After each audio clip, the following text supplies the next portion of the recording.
All right, and welcome back to Alternative Discussion West, the podcast. This is episode 9, and this is your host, Ryan Banks, coming back at you. Thank you guys all for tuning in again. Thank you guys for telling friends and spreading the word via the social media. We appreciate it here. Today, I have a very special guest who comes to bring us the story of the Deep East, East County roots, East Bay. I want to welcome my guest, Mr. Brian Lucchesi. What's going on, Brian? How's it going, party hey, people? Dude. Welcome, man. So we're excited to have you. You know, when I set up this podcast, I really wanted to get a lot of stories from out where we're both from, you know, from the Deep East County. You grew up in Antioch. Yes, I did. For the last, give or take, 33, 34 years out of my 36 years on this hellish earth. And it has been here in Antioch. A lot of people have a different idea of what Antioch's like from what they probably see in the news, you know. But, I mean, as we remember it, it's always just kind of been home. And it's always been what it is. So you grew up in Antioch, ended up going to Antioch High? Antioch High. My mom thought every school was better than the next, and actually jumped me around to pretty much every high school and grammar school, elementary.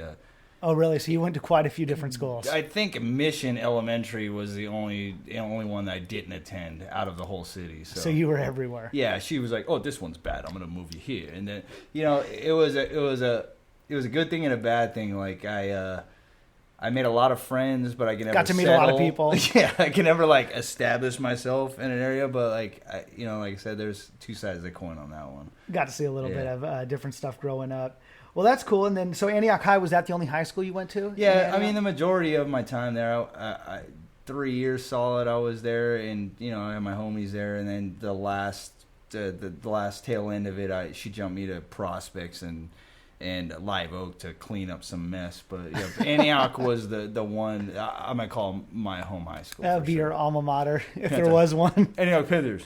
Antioch High Panthers, that's right. So you pick up the guitar a little bit before that, you say probably junior high? Yeah, my dad tried to put it in my hands when I was in grade school, and he forced it on me, and I sort of just rejected it. And then somewhere around 13, 14 years old, I started getting into punk music, and I was like, I want to do that. So you were into rock music at an early age? Yeah, my uncle was like totally Iron Maiden, and like I was like, man, look at his hair, look at his headbang, I want to be part of that. And I was like, just brought me into that. Figure out a way to be part of that. The skulls, the black, the intensity of it. I was just like, I want to be part of that. So I saw he actually worked at Webb's Music in Antioch, and wow, I worked there when I was like 12 or 13 under the books, cleaning like up. Cash. Yeah, I used to go to old man Webb's house and like stack boxes, and then he'd bring me up in the attic in Webb's, and like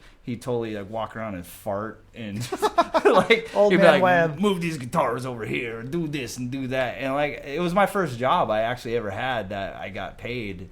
And it was cool because like I got exposed to like different amps and different guitars, instruments. Yeah, totally. It just the variable of people that play music. Exactly. At that time of my life, like it was totally like it was exposing me to what that scene was about. There was like bands like Runaway and stuff, like old Antioch hair metal bands. Like I have in front of my mom's house Runaway carved in the cement. My sister dated the singer. This is talking like 87. We brainstormed this list, but we're bringing a little bit back here. But like that is way back. So you grew up in Webb's Music, getting exposed to all the musicians of town, then, and that's when you kind of go, "This is me." Yeah, it was like I say to my dad, like try to put music in my hands, piano, guitar, and I wasn't down with it. And then around 13 or 14, I embraced it and just started doing my thing. Like I can't still to this day at 36 years old, I can't read or read music. A tablet or anything, but I could totally rip. I'm all by ear, and I think that's art in its own self. I think, a lot of self-taught musicians really seem to they have their own style. Yeah, because they didn't learn out of a book or from a teacher, so they really take it a different way. Exactly. So you end up working at Webb's. You get an idea, a feel for music. You said your dad was quite a pianist himself. Yeah, other than Billy Joel, I think my dad's the sickest pianist on the earth. I hear him on the side of my house. He lives in a camper, which is a whole other story in itself that we'll get to. I hear him every night between 8 and 10 smoking joints and playing the piano. That's And what just he does. beautiful piano It's player. beautiful. I sit there through the wall and hear him, and it's just amazing. It's I so think awesome, that man. piano is the most beautiful instrument, and cello. Yeah. Yeah, those two just kill me. It's so great to hear that, he still does that. Yeah. And even being a little older, can still find solace and just jamming by himself, totally. and finding that. It's his passion. It's what he's got, Well, I think he passed that on. So you're going to high school, Antioch High. You start your first band in high school? Yeah, I mean, I did a little something here and there in my mom's house and never went anywhere. That was the early band you're talking about, Illegal Alien Autopsy. Illegal Alien Autopsy. This was over my mom's garage, and we didn't do shit but write like 3 or 4 songs and never went anywhere, never recorded anything. There's some good dudes in the band that I still keep in touch with. But as far as high school goes and like making any mark for myself, I just landed, my years in Antioch High School, I landed with a group of friends of Glenn Schoen and John Snap and my boy Russell and Jay Sherapati. And I was just like, I want to play music. You play this, you play that, we play this, we do that. And we started this punk band called No Remorse, and I played guitar. I think John Snap played guitar too. JJ played bass. Russ plays drums, and that's when, around the time that the Antioch Dock Skate Park was in its full swing. I mean, there's a lot of history there for the short time that place was there. It was an amazing experience of awesome skaters, killer music, good barbecues. It was just home. That was where it all started. And that was downtown Antioch at the dock. A lot of people have probably heard about that place that have been listening to this show. That was just really an early mecca for Antioch and for musicians. So that was with No Remorse. You were talking a little bit about a venue that I hadn't heard about in the early mid-90s called LJ's. Yeah, LJ's. All right, we're going to jump backwards. Sorry, we're drinking Jameson and Heineken, and we're all over the board here. But LJ's, I wasn't playing music. I just used to... My mom's house is an old Victorian house, and I used to hop in out. Downtown? Yeah, 7th and C Street. Recognized, bitch. There's a lot of history in that house and a lot of history in downtown, but I used to just sneak out the window, and it was a 2-store Victorian with a balcony on the front, and there was this pole that went down, and she's like, you go to bed at 8:30 and you wake up and go to school, and I'm like, fuck that, I'm going to LJ's and see what goes on. I was like 14, 15 years older than that. I don't know. And what bands were playing LJ's at that time? Dude, I used to sneak out just like for the punk scene, and at that time, I used to see Link 80. I used to see the old original Need. I used to see The Evicted, or is it before that? Maybe I might have seen The Evicted there. I was a young kid. Dead Smurfs, definitely. Wow. Holler at the Dead Smurfs. They were there. It was a cool. Small coffee shop. Yeah, it was a just coffee had live shop. music. It was a short-lived coffee shop, but it was my first outing as a kid, to just be, rebelliant against this your is parents. what no one else is doing. Yeah, you know what I'm saying? You're just like, oh, this is cool. I've never done this before, and that's where it started. That's where I knew. In my brain, my family, right around that corner from LJ's is Panther, Country, Mercado's Barbershop. That's my mom's side of the family, and I was always the black sheep because they're like, you're going to play football. And I'm like, I'm going to smoke weed and play punk rock. And you're there at LJ's, and nobody else in the family even knows this place exists. Yeah, exactly. I mean, it's like I could spit to my grandfather, the place I got my first haircut, spit to the building, and they didn't even know that it went down like that. They have no clue there was even a rock band in town. I was just different, but and I outcasted myself, but I loved it. So LJ's lasts a couple. You said probably a year or so, and it's got just tons a year of and shows. A half, 8 months, and then it's just the noise ordinance. They were stone throw away from the city hall. Yeah, it just everything didn't in work. downtown there. coffee only sells so much. I think Starbucks was coming into the scene. They got that little green guy, and they totally buffed it out. You know, it's just lost a lot of great coffee houses due to that. So then the Docks after that, you're playing there with No Remorse. Yeah. Who you said that's kind of where you and John Snap kind of got to start in music, playing with those bands. You know, John, longtime friend of ours, done a lot of music videos. You're talking about him. Now, at the Dock, is that also when you first see RE36? I think I saw RE36 at a couple house parties prior to the Dock, and then like that was just house parties. But like when they got into the Dock, they got into the whole start lighting and stage presence and the big production. Yeah, and that just, I mean, people when you put that stage production and that vision and the lighting and the effects and the music. It doesn't matter if you suck at music. If you put those two things together, it grabs people's attention. And I was like, holy shit. It gives it a whole other aesthetic to see it while you're hearing it. The scene took a next level. It took a next level for sure. For sure. And then, not to mention their freaking wheat pasting all over the place and graffiti. I was like, oh, I like this. It's kind of rebellion. Yeah, definitely a name that comes from out here, you know. And I've always heard, I had never attended the Dock myself, but it was just before my time, and I always heard, you know, RE36 playing there, No Comply. Yeah. And then we were also talking a lot of shows there was The Drag. And that's kind of, you know, a band that we both really The Drag. You know, have a love for, and that dates back to this show. Also, Glenn, our first guest on this show. Yes. That was his band. Yeah, dude.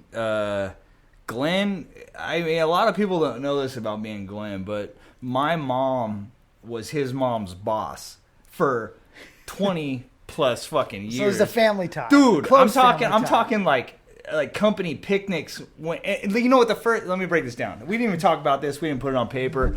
We pre-planned this whole spiel, and I'm just going to be real here. The first time I met Glenn, like, he's a fucking brain, you know, like the guy Very is the smartest person I think I know and the most intelligent, beautiful individual that I know. And like, I hated him because I was dumb. Like, I never paid attention to school. I was just like, and like this dude's like, oh, the solar eclipse, oh, this, that, and the other thing. And like we were at a company picnic, and there was actually like, I don't know, some type of star alignment or something, and he knew all of it, and he made fun of me that I didn't know what it was. And I was like, fuck you, dude. And we're like 7, 8 years old. And then 3 years later, we run into each other at some random ass house party, Nate Robinette's house party. I don't know how the fuck I remember that name.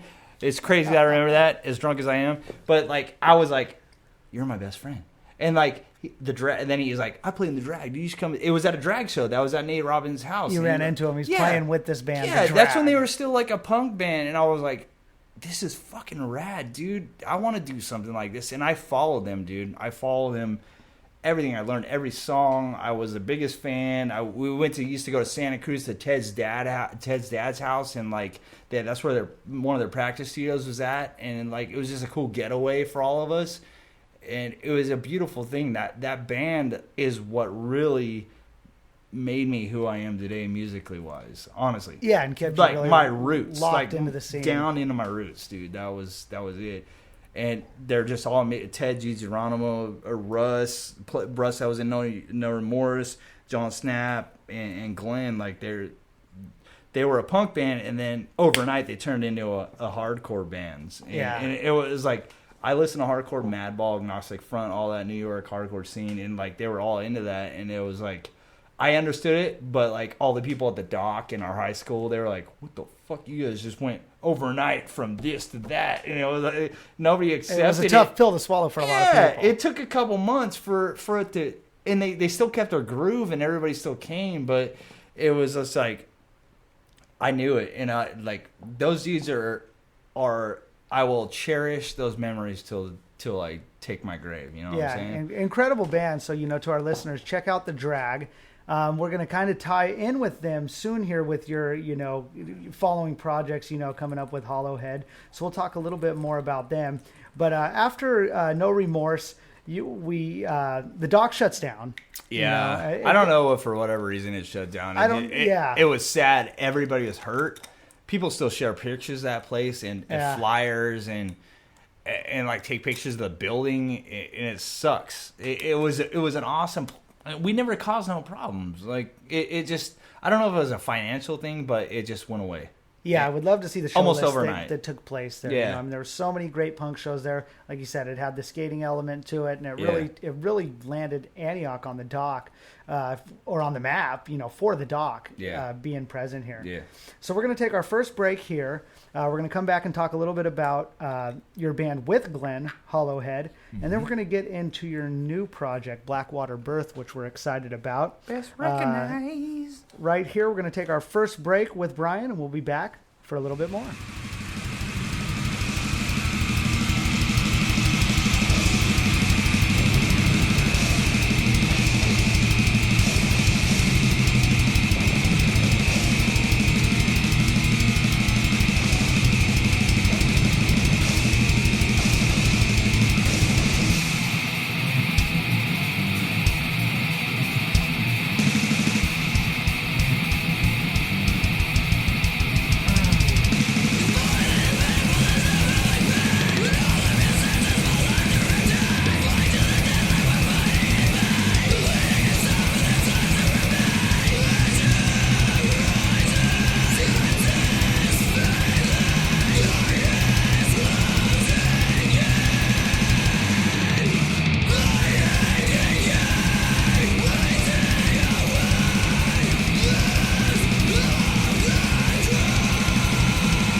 All right, and we are back with our guest, Brian Lucchesi. What you just heard was Brain Damage. That's right off of the Blackwater Birth album, Soothing Sounds of Annihilation. Sounds good. We were talking a lot about the Antioch scene and the early venues, LJ's, and of course the Dock. We're going to talk a little bit now about a band you started called The Fifth, and that kind of comes after No Remorse.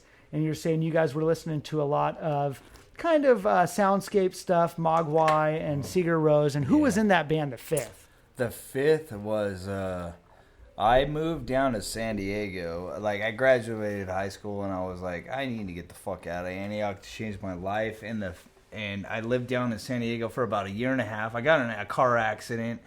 I got some money out of that, and I was like, oh, look at me, I got money, and I'm going to go down to San Diego and change my life for a minute. And I went down there, surfed, hanged out with some homies, the 10 Pound Brown, which is now Transfer, and they're amazing. And good crew out of San Diego there. Amazing.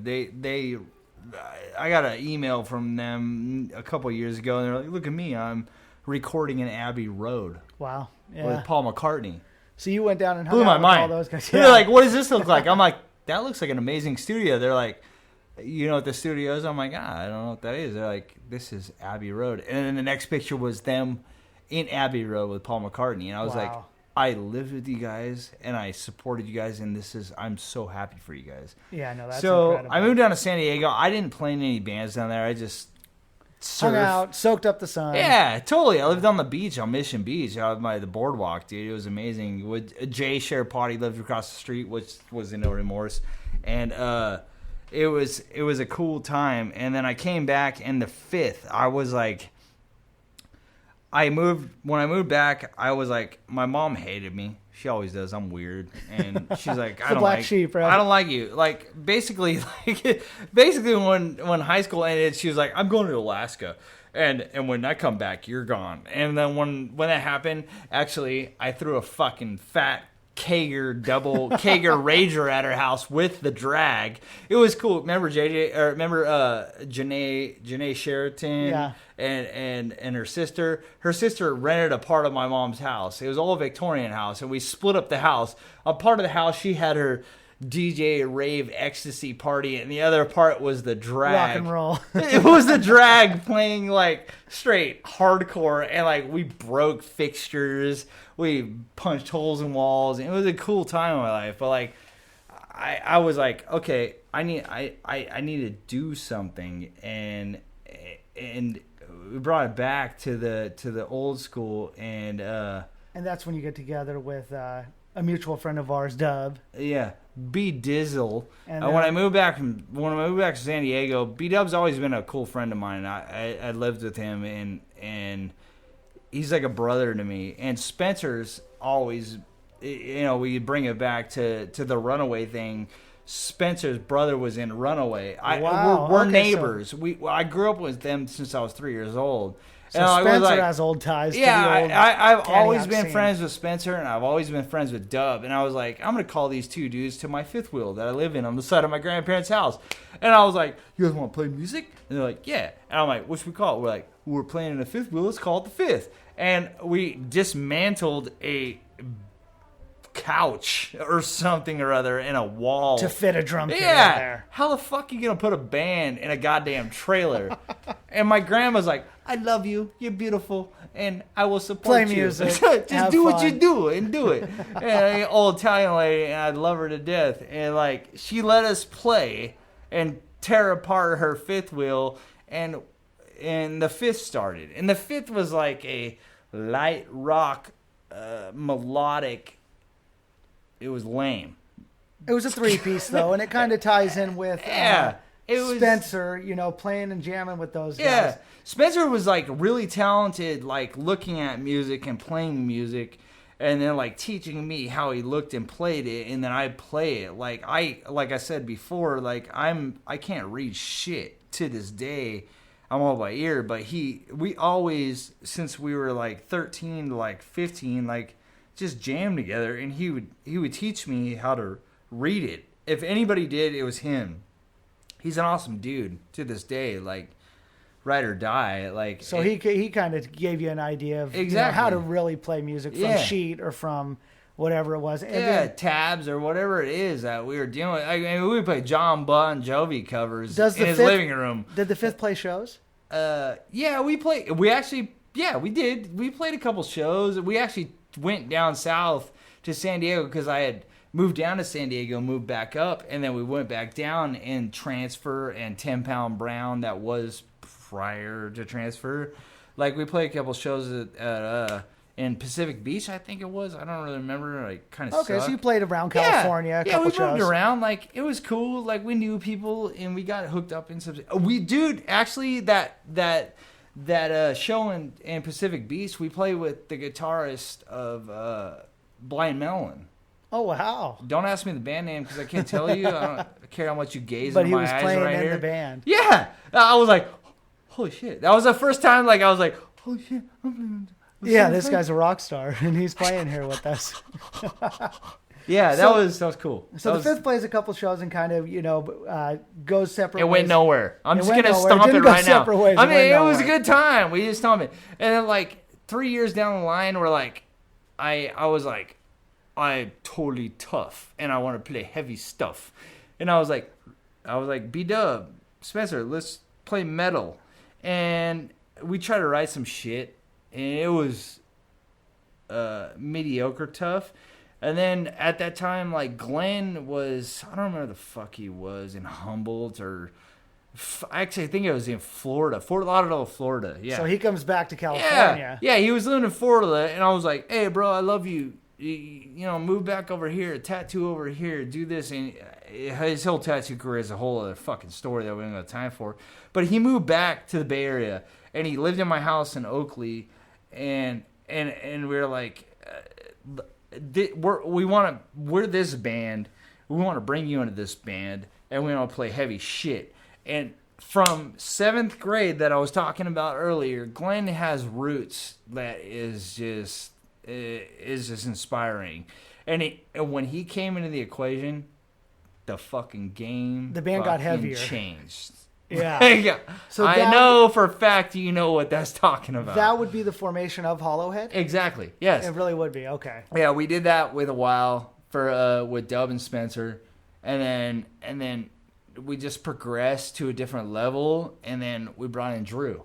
Yeah, so a lot of our listeners know Drew from, plays with us in Civil War Rust. Yes, amazing played with band. so many great bands, Static Thought, of course. So Yes. Drew joins Hollowhed with you and Glenn, and that's Spencer still playing bass at the time. I don't remember hell like we found Drew or like we like contacted him, but it was like we're just taking a next step in this, and we need to evolve. And Dub fell off, and Drew came on, and like when that happened, it just went. It clicked. Boom. Yeah, and Drew comes with a professional, style of playing, and I loved Hollowhead for all our listeners. Check these guys out. So you guys end up playing a bunch of shows: San Francisco, Oakland, all over. The Pound. I remember the venue. The Pound was a great one, and some great shows with the bands The 100 Sons, of course, Arise.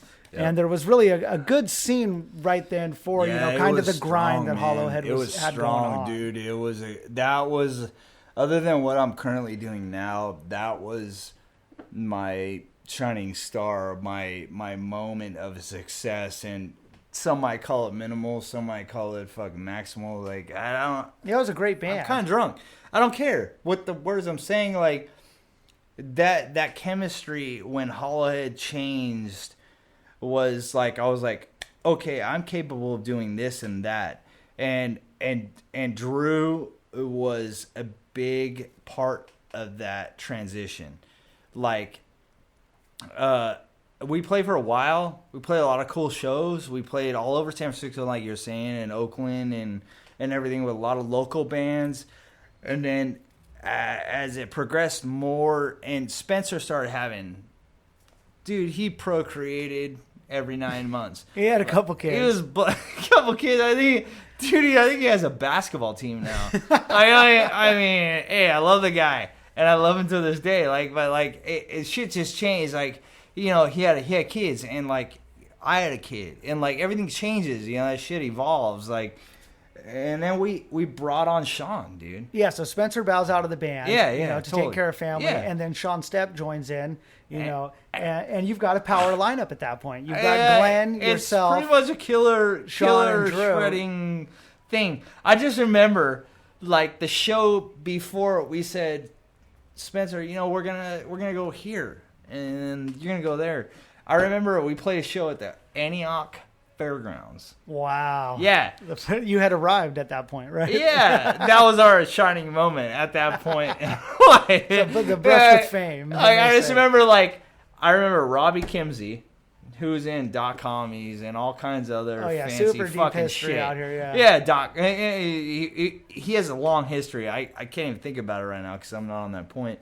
But I just remember Sean and Robbie standing there, and like this song we wrote about weed, and like the breakdown, the chorus of the song was smoke dope, and like Sean's eyes went bing, and like we're like, you're our bass player, hello, and like we brought him on, and he joined right after. Yeah, it was over with. It was like the next practice. We're like, hey, we're just evolving, and it's no hard feelings. It's hard. It's tough when you're in a band with a group of people. Like it's just. It's a family. Yeah. You know what I'm saying? Like it's family. And it's tough. But if things are evolving and shows are evolving and the scene's evolving and like you just gotta adapt to it. And Sean came in. And how long it was a cursing and a blessing at the same time. Run with that lineup. How long was it that lineup of Sean, Glenn, yourself, and Drew? 8, 9, 11 months. Not even quite a year. Yeah, it was crazy because like at that time I had a kid. Right around this time. Yeah. When everything's happening. 2005, 2006. We kept rocking through the birth of my daughter, and like I was like, okay, you need to focus on money, and you need to focus on houses and kids and shit. Now you got a daughter. I was scared, I was scared. So Hollowhead takes backseat to life. No, we did it. We did it for like 3 years. I think fuck, man. I'm racking my brain here. 6 months into her life, the birth of her life. And, like, I was like, everything not just because of me, but because of Glenn, his tattoo career. The guy just fucking blew up. You know what I'm saying? All over Super Oakland. busy, yeah. All over Oakland, San Francisco. He started traveling to all over the place. Like, you know, like his shit just took off. And Drew was like, eh. And Glenn and Sean's like, eh. And we're like, we just split up at that time. Everything went its own way. Everybody had other stuff to do. Shit happens, you know what I'm saying? It just went that way. We all still love each other, and everybody still loved our band, but we just split up right there, you know? So Hollowhed takes a back step to everyone's life, you know, but for still a moment. lives long in people's hearts, you know what I'm saying? For sure, yeah. I posted a picture, and people are like, bing, bing, bing, bing, bing. Like, you know, they still feel it. Yeah, know? no, very good band. Yeah. Everyone check them out. You can still find their stuff online. You can find some videos on YouTube. So you take a year or two off from playing music, and then your next band that you get rolling is with Rooster, who we're going to talk a lot about here. Yeah. And that's Bloodshot and Dilated. And you join them. They're already a band. Yeah. They're kind of functioning. And you said you go out and you rehearse a couple of their albums, and you come in and you sit in as a guitar player. A couple of years went by, and like I was just focusing on being a parent and being, you know, working and being providing. busy. Yeah, you know, it's a hard task, you know. And then I was like, all right, this is my only outlet. I need to embrace that shit again. Like, my kid's grown up, and if I don't do this, I'm gonna fucking plink people off with a AK-47 at work in the morning. You know, I gotta get back to music. Yeah, I gotta totally. I gotta do that. And like I would put the word out there on via Facebook or whatever the fuck it was at that time, maybe MySpace, maybe .com. Carrier pigeon. That shit'll buff out. You know, it doesn't matter. And like Misty Russ, she's a Jellyfish Jones. She takes a lot of pictures. She knows people. She's like, hey, my husband. I think it was like they actually married at the time. She's like, my husband's looking for a guitarist from Bloodshot and Dilated, and I was like, oh, okay. Am I cool to like learn this shit? And she put me in contact with him. They sent you music. They sent me a album. And then I searched their prior album, and I had, I don't remember why, but I sold all of my music gear at the time, and I had to recoup all guitarist equipment, and I did. I like sold this and that, and the other thing, I think I sold like Monster High dolls from my daughter to get this fucking amp, and like they're like, here's an album, and I took that album, I learned the whole album. And then I took the prior album. I learned like 6 out of 12 songs of the other album, and then they called me to practice. They're like, "What do you want to play?" I'm like, "What the fuck do you want to play?" So you come in loaded. Yeah, I came banging. In my life, in my music career, I came banging. I worked hard for a month on learning like the whole 20 catalog. songs, Yeah. 20 songs between 2 albums, and they're like. They're stoked. They're like, the last guy didn't even come with a guitar. They're like, what the fuck? And like, I killed it. Yeah, showing up I ain't with tune the my actual... own horn. I ain't, you know, but I'm a tune my own. Beep, beep. So Bloodshot and Dilated takes off. Then you show up. You know the music, and you guys kind of. I mean, they were always playing good shows. They were playing the Oakland Metro. Yeah, they were kind of it. tied in, and that was Elena, Rooster, and who else was in that band with you? Brian, Jarrett, and Sean Chandler, like Brian and Sean and Mike, which is Brian's brother, came from some fantastical island in fucking Hawaii where coconuts fall on your head and you get blowjobs from fucking Hawaiian people. Like, I don't know. And they came here to rock in all these dude, bands. they were already previously like a band. Like Brian, I know I'm old and I suck and I'm kind of senile, but like I know that Chronic Demonic was definitely Brian and Sean, and they rocked that shit, and then evolved out of that. Prior to Bloodshot was Hookaholics, and Hookaholics is about weed, smoke weed every day. Like every song is structured around marijuana and the therapeutic community of the scene of marijuana, and I respect that. Granted, I can't embrace it. It's another thing, whole another story. But like, Hookaholics are amazing. Rooster, my singer in Bloodshot, and my singer in Blackwater Birth, he was part of Hookaholics. Yeah, also. he was like a main vocals in Hookaholics and played bass, and he shreds. I was like, dude, you're such a talented motherfucker, dude. You like, I was blown away by your vocals in Bloodshot, and you do this in Hookaholics. I was like, yeah, and then you see him play. Get the fuck out of here, dude. Yeah, in your eyes. I just gaze into your eyes. They're so baby blue. You know? There it goes, the ocean blue. So Bloodshot and Dilated rolls with you guys, and how long do you run with that band? You're in there a couple of years, would you say? Yeah. 2012, I think, to 2015, I jumped in their band in the middle of them releasing Bad Intentions, which is fucking rad. Dig it. It's on Facebook. It's on Bandcamp. Yeah, you can check out all Bloodshot and Dilated music there on Bandcamp. It's all over the place. And then there was also the Puke on Your Balls split released. Yeah. I remember getting a copy of that at one of the Red Hat shows. I don't know what that means. Like, apparently they had some thing in San Diego with Bloodshot and Dilated and I don't remember the other band. But if you can buy the album, it's a flip side. It's a flip side vinyl. We pressed the vinyl. It's a whole meaning about it. Puke on your balls and puke on your something or other. Dig it. It's out there. A lot of puke. A lot of there's like puke and balls and hair and whatever. Fuck it. I don't even know. But like I just joined it full swing in the middle of that, and like I said, and I talked to Ryan. Like I just learned that album, and I jumped in the middle of it. Their guitarist just had to bounce out for whatever reasons. And I filled the gap, which is a big gap. And the chemistry just landed. It landed. Like, I was like, I don't know any of you people. Any of them. And that was your first time playing music with Rooster. Any of them.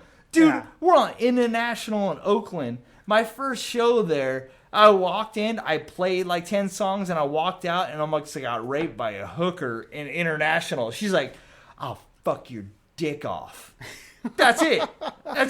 That's all I got. That was my shit. Is that too inappropriate? That's Oakland International. Nothing's too inappropriate here, but we are going to take our second break. We're going to come back and talk about the end of Bloodshot and Dilated, and then jump directly into Blackwater Birth. We will be right back with a little bit more with Brian.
All right, and we are back with our guest, Brian Lucchesi. What you just heard was Repeat Offender, an unreleased track from Blackwater Birth. So what does that song, what's the lyric material in there? What does that song mean to you? I'm going to make it really clear and simple. I don't write the fucking lyrics. I don't write the words. But basically, Repeat Offender is like, I wanted to be part of the Diablo Valley Pyropunks, which is a strong scene in our area.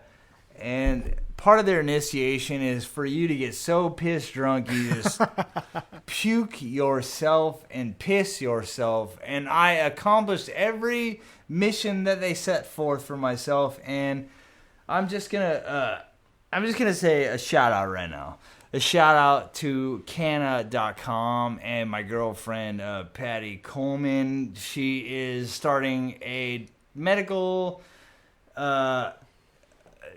dispensary and given 2013 what do they call it? We're at the point now that is legal in California for a dispensary. I drank a lot of booze and I puked all over her shit. That's what it comes down to. And that's what this song is about. Is like, she drove me to all my shows. She supported me through everything from Bloodshot and fucking Blackwater Birth. And she sat through it, and she's an amazing woman. And I puked all over her cars. And that's what this song is time and time again. Yeah. Like, from the Red Hat to just our bedroom. I mean, me and my grandma went hand in hand on 4th of July, and I think I pissed all over the dogs. And I'm an asshole. A lot of good times. Asshole.com. So, search it. It's on Google. Let's finish up with Bloodshot and Dilated here. You've got Elena ends up moving out of town. Yeah, Elena, like, Bloodshot was a band, and Elena's just said, Oregon is a beautiful place, and I'm going to embrace it, and I'm going to move there. And if you're in a band, and if you're in a scene, you understand chemistry. And me, Sean, Elena, Brian, and Rooster really had it in that band. Yeah, we were a chemistry, and you can't replace one of those people. Like, as much as you look or search Craigslist, Google, fucking whatever the fuck you do, it's tough sometimes. You can't replace that. I don't care if it's tough sometimes. You can't replace that person, so we just called it quits. And at that point, we called it quits. Me and Rooster keep it rolling. Yeah, we're best friends till the day I die. I don't give a fuck what band we're in or where we are. Like, I will die with that motherfucker. And, like, I was like, I got some tunes in my head. He's like, I got some vocals in my head. And that's the inception of Blackwater Birth. It's over with at this point. This is a groundbreaking thing in both of our lives. Yeah, honestly. We're super excited on this band. So you guys start with Richard. Yeah. And who's a longtime friend of mine, old school cat from Oakley, Richard Reynolds. So he plays drums with you guys. Yeah, Rich, he's got great eyelashes. If you're single, like, you want, and you're a chick, you look at his eyelashes and it'll totally bone him. He was in a band called Ashtons of Atlantis. That's a lot of words for me. I don't follow bands in that way. And another band, Kingdom of Scorn. I'm going to just break it down with Rich. Rich fucking is a drummer that shreds. Rich is a guitarist that shreds. Rich is a recording artist that shreds. He's a tattoo artist at Delta Art Tattoo. He fucking shreds. Whatever this guy dips his penis into, he shreds. It's inevitable. It doesn't, like, you can't get away from it. And then me, Rooster, and Richard played in a band together, like, was Blackwater Bird from the start, in my daughter's loft. That's where this album is recorded. Yeah. The band started, recorded, functioned, and operated in my daughter's loft. We call it the Daughter's Death Loft. And because we can't afford a studio, so we just, like, say, hey, Cadence, we're going to kick your shit into your room, and we're totally going to play right here, and Buddha bada bing, bada bing, bada boom, and we're doing it right there. So we did that for a year. Rooster, that was in Bloodshot, played bass, I played guitar, and Rich played drums. We did that for a year, and we're like, this sounds empty. We need to equate another mofo into this bitch. I said, I got this guy. His name is John. And John was from what band previous? John was in Suffocate.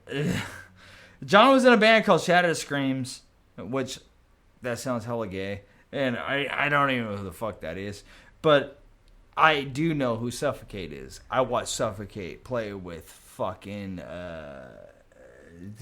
fucking Suffocate play with they put a lot of top line bands. You know, John comes in, he dude, he killed it. I knew he'd kill it. He killed it on the guitar. He's using Suffocate on guitars. And I was just like, this dude is talented. Like, he can apply himself to bass and be talented. So he had never played the bass previous to Blackwater Birth? Not that I know of. So no. he comes in and he joins. No, I just told him, like, flick your finger around on a bass guitar and see what happens. And he figured it out. She'll buff out. You know, as my good man fucking, you know. So he comes in on this album. Does he record on this album? The Soothing Sounds of Annihilation? Okay, yes. So John is He's all on that. Like, Rooster and I and Rich wrote a lot, like, I think like 9 out of the songs of the 10 on that album. And then, I don't know, whatever reason, it didn't happen, but eventually it happened, and John came in, and he killed it. Dude, the guy is just fucking amazing. Rich is amazing.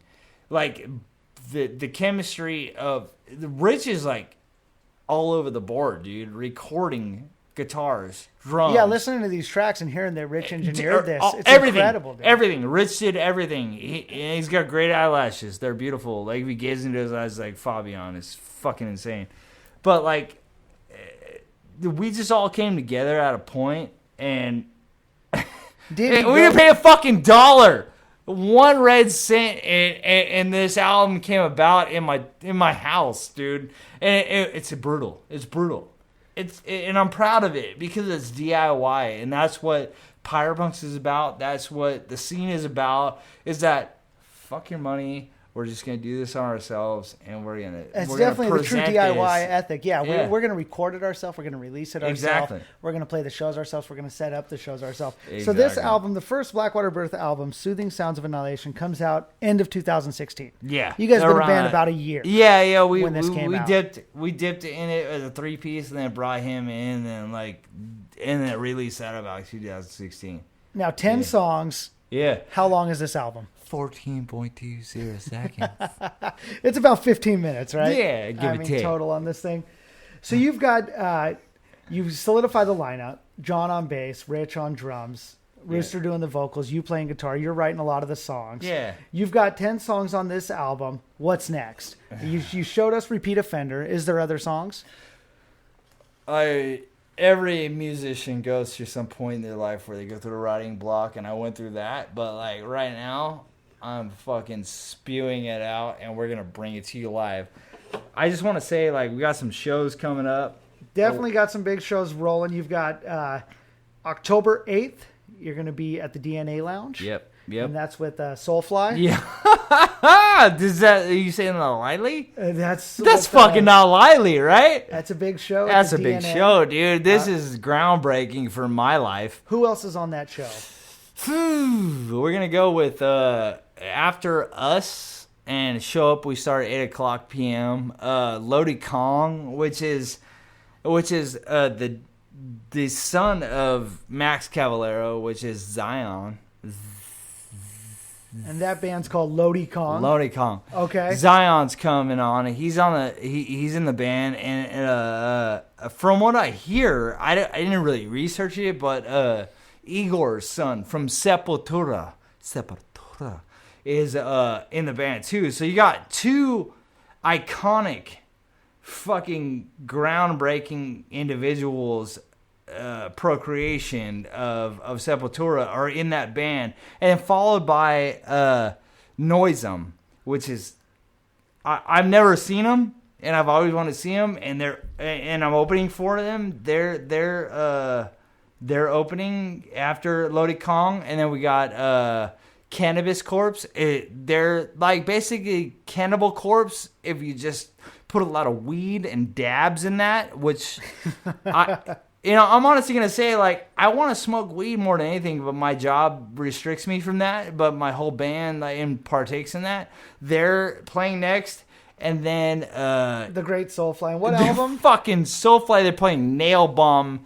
front to cover. In its entirety. That's Recognize. DNA Lounge, October 8th. You've also got a show October 20th. That's the Throat Oyster Reunion. That's going to be at the Red Hat. That's with our friend Estebo and Falcon A. Yeah, he's a good guy. That guy does nothing but bust like mad work towards promoting, and Throat Oyster and Falcon A are amazing bands. And then we have a house party. A house party. You gotta like it's with the homies, right? You gotta send a homing pigeon and get the address to that. That's on the contact Brian on Facebook. He'll give you the address. That is the Demon Smoke house party. Yeah. You know, Demon Smoke, the sludge. If you smoke weed, you'll totally trip out on it. It's a good thing. Those guys are amazing. Amazing. All I gotta say, they've been around a shorter amount of time and they made their fucking mark. Demonsmoke.com, Bandcamp, Facebook, fucking. I don't think they're old enough to hit up MySpace. Didn't you say somebody's teacher's in that band? Yeah, like the bass player, he's got like wizard hair, and like it was like 3/4 of the band like had some scientific fucking class in Park Junior High. I don't know. So he was actually their teacher at one point. Google that shit. I don't give a fuck. Check it out. Yeah. November 17th, you guys will be in Sacramento. Yeah, that's with what was that with? You got a house party. Yeah, Short Fuse, bitches. Hey, Short Fuse is a amazing band that works hard and kills it, and we are there. And then I'm not gonna like, I'm gonna just say this because it might happen or might not. But like December 9th, I'm trying to put on a Toys for Tot, Dival Valley Pyre Punks based shit. We're collecting toys. I'm trying to get on fucking Bum City Saints, San Francisco. Great band. You don't even gotta fucking think about it. They're awesome. And Cheapskate, as long as the drummer's fucking rotator cuff is dialed in, like they're on it, and like this shit will be awesome. Granted, we're serving it for an awesome purpose, but like bring a toy and give it to a family. I'm gonna personally deliver the toys to the Oakland's the firehouse, the firemen's, and they're gonna pass it out. They have a thing every December. It's a good cause. I don't got anything set in stone, but hopefully beginning of December we'll see that. Yeah, do that. So .com. Plenty of times to see these guys. Plenty of chances. You got October, 3 dates. You've got November and December. What else is coming up for Blackwater Birth? We can find you guys on Bandcamp. We can find you guys on Facebook. All the regulars. Yeah. You said new materials is spewing out of you, as you put it. Yeah, I had a writer block there. Coming. You know, we all write. Like, my drummer and guitarist play guitar better than me. Well, I had a block there, but I got some shit coming out. Like, we're going to do another album here in the next 18 here. So keep posted. Now, you passed me the album and the T-shirt. I love this art, and you were saying this art kind of has a cool story behind it. Now, who did this art? I can't pronounce the kid's name. If you message me, I could forward it to you on Instagram.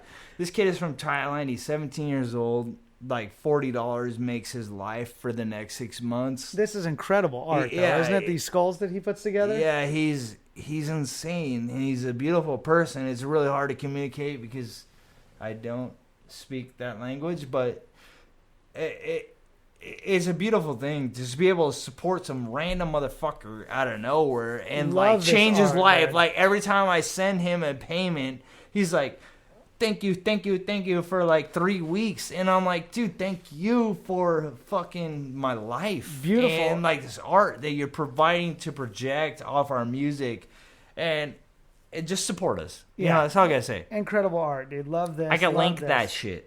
So we've got one other thing coming up. You said you got a video shoot coming for Repeat Offender. Yeah, we do. John Snap is shooting it. Ricky Filming has provided the location spot. We're gonna scout it out in the next couple weeks. It's gonna be brutal. And that's all to come. It's gonna be pretty epic, though, huh? Keep posted, because a Repeat Offender is really a very intimate song for me, because I like alcohol and I like throwing up with my girlfriend. So, like, I'm just saying, like, we're putting a lot of effort in for a bunch of fuckholes. Love it, dude. Love these tracks.